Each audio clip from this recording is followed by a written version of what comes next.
madaxweynaha wax khilaaf shakhsi oo naga dhexeeya asal ahaan ma jiro.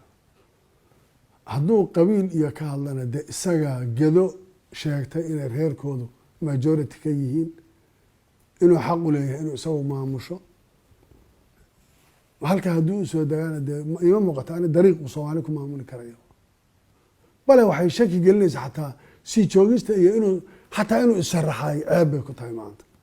sababtoo nin magaalo iyo gobol iyo dad qabiil ku sheeganaya, haddana qabiil baan fiiri inaad adigu qabiil sheegto oo tiraa dad baa wax sheegaya, adigiina aad wixii ka shaqaynayso. atamuruna naasa bilbir watansawna anfusakum wa antum tatluuna afalaa tacqiluun. qofku inuu wax ka hadlo wixii isagu uu samaynayo. madaxweyne maxaa Cabdullaahi Farmaajo maxaa gobolka Gedo kaga daatay? Gedo maxay kaga duwan tahay gobolada kale? maxaa sababaya? waa iskuma hayno. madaxweynuhu isagaa wuxuu damcay inuu kuraas baarlamaan daraaddeed uu yidhaha kuraastaas reebel bay ka soo jeedaa, waa inaan anagu maamulo. Jubbaland kama duwana isteydyada kale, maanta koonfur galbeedna kama duwana, puntlandna kama duwana, hirshabeellena kama duwana. maxaa keenaya in kuraas Gedo la geynayo qabiil lagu sheegto la yidhaha saasaa loo gelaya?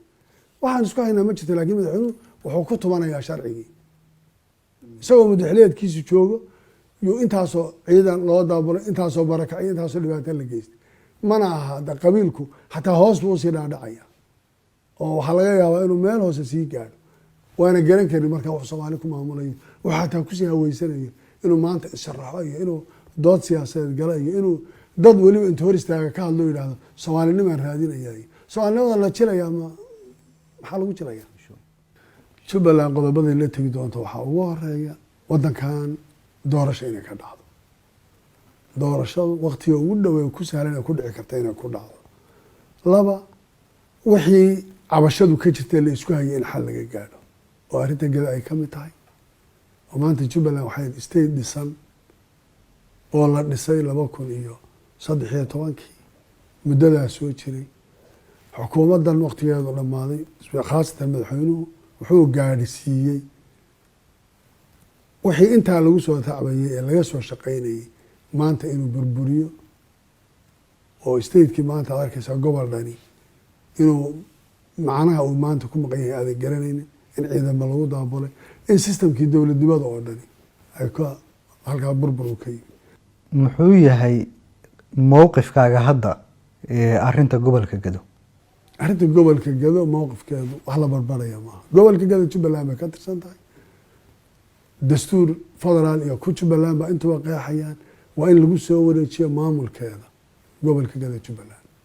ma jiraa wax gorgortana oo aad ka gelayso arinta gobolka Gedo oo Jubbaland in oo maxaan de negotiation ka galaa? tusaale ahaan in wada xaajood wax lagu dhameeyo sida heshiiska Baydhabo oo kale oo dhigayay in Amisom police la geeyo gobolka Gedo, Garbahareyna loo dhiso maamul cusub. maxaa loogu sameyn? Jubbaland waa Jubbaland, dad Soomaaliya degan. Jubbaland bay ka tirsan tahay. waxaa hal cilad oo taala oo wax aada looga xumaada. madaxweynaha waqti xileedkiisu dhammaadee jamhuuriyaddu hadduu ka hadlayo Jubbaland iyo beel baa degta, see uu rabaa Soomaali kale inuu ku maamulo? ma beel buu ku sheeganaya? ma qabiil baa degan baa dhaqan looga hadli karaa? isna wax jira maaha. Jubbaland waa Jubbaland.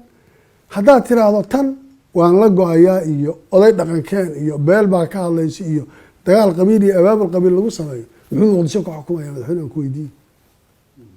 ma laha ay sharci ogolaanayaa ma jiro. sidii lagu dhisayna waan garanaynaa iyo caqabadii aan kala soo kulanay.